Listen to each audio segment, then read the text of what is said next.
अभी रहने दीजिए मैम, अभी रहने दीजिए। अरे यार तुम लोग एक रिबिल के लिए यहाँ से हम लोग रिबिल कर रहे हैं। ठीक है, टेक कर लो, टेक कर लो।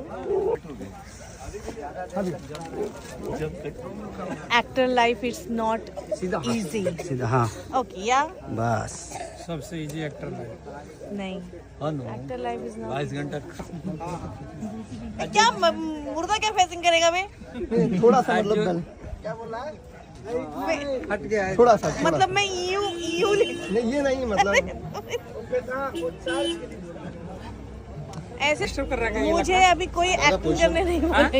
ये लग रहा है डिस्टर्ब कर रहा है क्या आपको? नहीं नहीं विनोद सर और पीछे थोड़ा और पीछे समझिए। हाँ हाँ थोड़ा सा पीछे दिए, उनका हाथ टच आने तक।